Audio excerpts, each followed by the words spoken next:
Ayan guys, andito siya ngayon sa sa playground niya dito sa South Center Mall. Sebastian! Dahan-dahan sa ice. Sa ano niya sa ulo. Naligo pa yan. Para lang mag-play siya rito. Alala ka dyan. Hey! Hey! Good job. Ayan, oh. Slowly. Marunong na kasi, marunong na.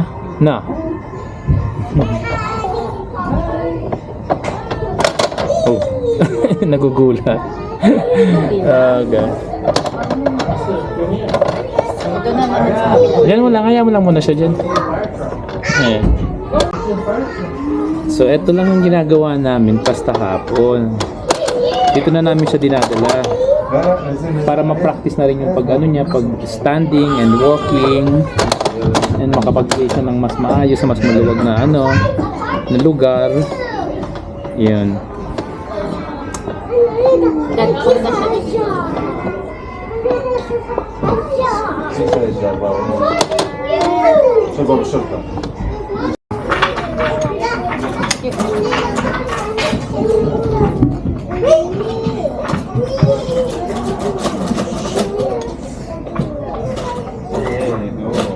Lakas na. Sorry about that.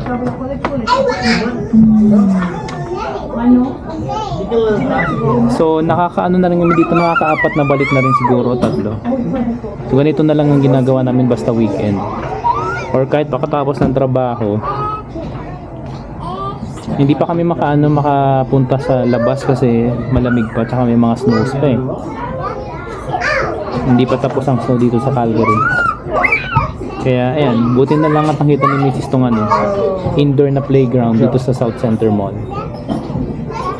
Ayan.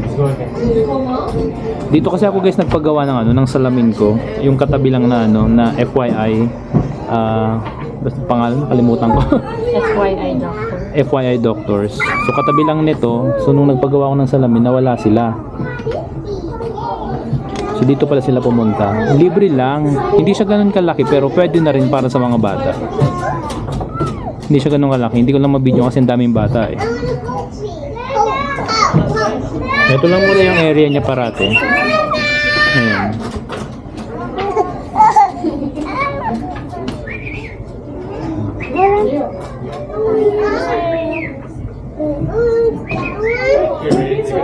Yeah, good job. Come on, you play.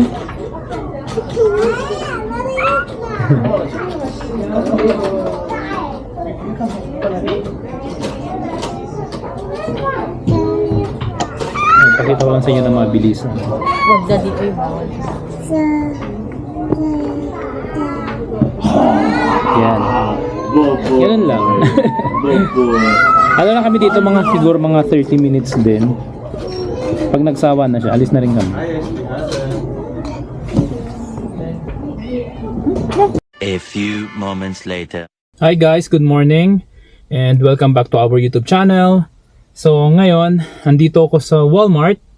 Sobrang ganda na ng panahon. Sana matigil na tong snow. Pero I doubt. Meron pa atang may snow pa next week. Parang Thursday and Sunday. So ayaw pa tayong tantanan ng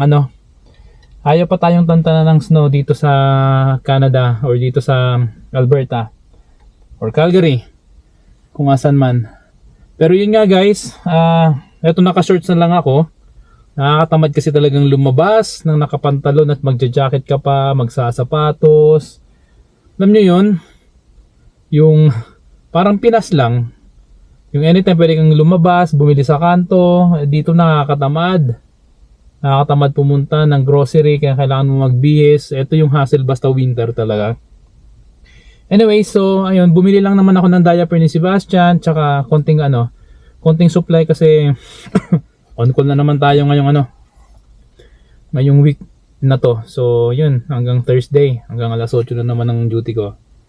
So kwento ko lang nga pala guys kasi may nagtanong sa akin kung ano daw yung naging trabaho ko sa warehouse. Yung sa previous vlog ko na bago ako naging IT, nag-ano muna ako, pumasok muna ako sa ano, as warehouse, ano ba to? Nakalimutan ko. Warehouse assistant ata, parang ganun yung position ko, nakalimutan ko na, sorry. Pero yun nga,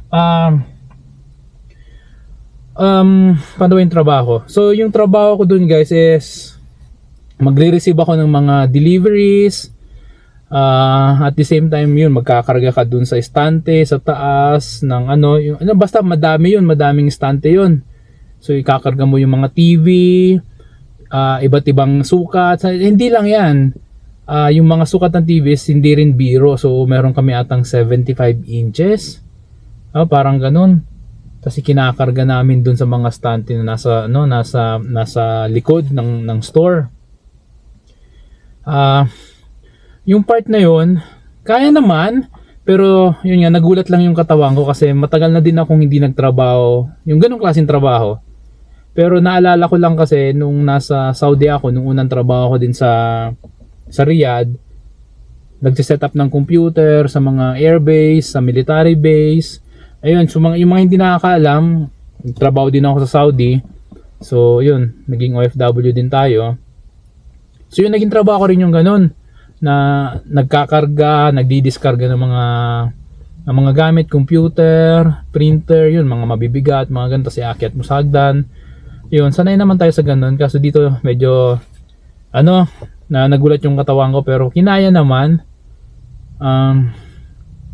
Bale, dito nga pala guys, sa mga di nakakaalam o yung mga nagpaplano pumunta dito sa Canada na alam mo yun, yung sa tingin yung magiging posibleng trabaho nyo sa warehouse.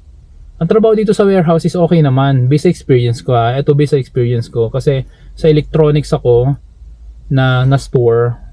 So yun, di lang electronics, pero yun, may mga appliances din. So may ref, may ano ba to, dishwasher, yung mga ganon. So mabigat ang trabaho, and yung katulong ko pa that time is medyo payat pa, tas bata-bata pa sa akin. So ayun, trabaho lang din talagang ginagawa mo. Pero ang kagandahan naman kasi dito is ano ba, may gamit sila. So may ano ka, may card kang ginagamit. So hindi namin kailangan gumamit ng ano ba to, yung pangkarga ng mga taas, yung forklift. Wala namang ganon. Hindi naman kami gumamit ng ganon. Kaso yun nga lang, pagsasalangsang ng mga TV na malalaki, akit mo sa hagdan, hindi rin madali, lalo na kung mga TV. Ayun, tapos ibababa mo. Yun, siguro kung hindi kaya ng katawan mo yung ganong klaseng trabaho, di ko alam kung tatagal ka ng 1 linggo, parang ganon. Pero ganon talaga. In-expect naman natin na pag Canada, I mean, ako talaga in-expect ko na yung Canada, kasi in-expect ko na yung Canada na magiging ganon, yung magiging starting talaga namin mag-asawa is ganon talaga. So walang pilian ng trabaho, importante bayad na yung araw mo. So yun nga, nakwento ko diba dun sa vlog ko na ang importante kasi pagdating mo dito, or yung araw mo dito sa Canada is bayad na, 'di ba? Or sumisweldo ka na. Yun yung importante rito eh. Tapos saka ka na lang maghanap nung linya mo, or yung medyo mas magaan na trabaho. Ang importante kasi talaga may pantustos ka na, lalo na yung asawa ko is estudyante. So kailangan ng pantustos. Si Mrs. nag-ano rin yan, nagpa-part-time din yan. So I'm not sure kung balak niya ikwento, pero nagpa-part-time si Mrs. habang estudyante siya. Tas nung buntis siya, nagpa-part-time pa rin siya. So ganun yung experience dito sa Canada. So yun, kakayanin, kinakaya, and ang isa pa nga palang kagandahan dun sa warehouse is hindi naman mahigpit sa oras. Pag naka 8 hours ka na, pwede ka nang umuwi. Nung una guys, since Pinoy tayo, hindi tayo sanay na mag-out ng on time, di ba? Parang nakakahiya. Minsan nag-stay tayo ng 1 hour pa, pero Yun nga lang, yung 1 hour na yon or yung mga ilang minuto, hindi naman nabayad yun. So nasa sayo na lang din kung magstay ka. Pero dito sa Canada, kung 8 hours ka lang. Pag sinabihan ka magstay ka. Yun, pero babayaran nila yon. Ngayon, yung syempre pag nasa warehouse ka, kailangan mong pumasok ng ng yung mga sale dito, yung Black Friday sale, yung mga ganon. Yun, yung mahabang oras na pasok yun. Naalala ko nung first Black Friday sale namin dito, or ko doon sa trabahong yon, sinundo ako ng kaibigan ko na si Alan ng alas 5 kasi ang call time ata namin doon is 5:30. Dapat nandun na kasi may delivery din kami. May delivery kaming i-receive din na pangbenta rin. Kasi nga Black Friday, usually pag mga gano'n ng Black Friday dito sa Canada or kahit sa US, talagang pumipila kasi yung bagsak presyo nga sa mga bagsak presyo sa TV, sa furnitures, mga ganon. Sa gadgets yun, bagsak presyo yun. Kaya talagang trabaho namin nun, rotation pero mahaba. 12 hours ata, ganun. So yun lang naman. Yun lang naman ang masishare ko sa naging trabaho ko sa warehouse. Pero yun na nga, di ko in-expect na, akala ko nga mag-iilang buwan din muna ako doon bago tayo makahanap ng trabaho or makahanap ng ibang malilipatan. Pero yun nga, every day guys, naghahanap talaga ako ng trabaho sa IT, ganun. Kahit nung nasa Pinas pa ako, tumitingin na ako nung nakarating na dito si Mrs. Tumitingin na ako ng mga trabaho as IT sa Indeed, Job Bank ng Canada. Ayun, so tumitingin na ako, nagpapasiguro na ako, sabi ko, naku, baka wala akong mapasukang as IT rito, baka maging iba yung linya ko sa trabaho. Pero good thing naman at nakakuha agad tayo ng trabaho. So tiyagaan lang talaga, ganun lang naman talaga sa buhay. Susugal ka, tapos yun, laban lang, wag aatras. Lalong lalo na pag alam mong may pamilya kang binubuhay. Like ngayon, 2 na yung anak namin. So kailangan maging wise ka sa desisyon mo sa buhay na ngayon. Minsan akala mo may mga taong minsan questionin, bakit hindi ka pa nakakapasok? May mga tipong ganun, 'di ba? Lalo sa ating mga Pinoy. Pero dito sa Canada, walang ganun. Walang hindi ka ida-down ng or hindi ka mamatay ng ibang tao, lalo ng ibang lahi. Yun na sa Pinoy ka pa talaga maka-experience ng ganun. Pero okay lang. Laban lang, importante kung makita, importante kaya mabubuhay mo yung yung pamilya mo, yung mga anak mo, 'di ba, nababayaran yung bills nyo sa bahay, yung mga ganong rason. So, yun. Doon lang dito sa Canada wala namang pakialaman Yun lang ang napansin ko sa mga Pinoy. Pero na lang siguro yung mga bagong dating, yung mga may attitude pang ganon from Pinas or from ibang bansa. Pero ayan, yun lang naman napansin ko dito sa Canada. So ayun, ang ganda ng panahon. Malamig sa labas, pero ang sarap ng araw. Ayan sobrang tirik guys ang araw Ayan. So hindi na ako nag-jacket, tinamad na talaga ako magpantalon tsaka magsapatos. So naka-shorts lang tayo. So yun guys, yun lang naman ang ma-share ko lang muna. Pauwi na ako. Kasi yun, gagawa pa si Mrs. ng merienda. So yun guys, ito lang naman muna ma-share ko, kwentuhan lang naman. So baka sakaling may tanong kayo, pwede naman comment lang kayo dito sa video na to, and yun, sasagutin natin yan. Alright, share lang ako ng buhay dito namin sa Canada. Ngayon dito nga pala, hindi uso magbigay ng tip. Kasi naalala ko nung nasa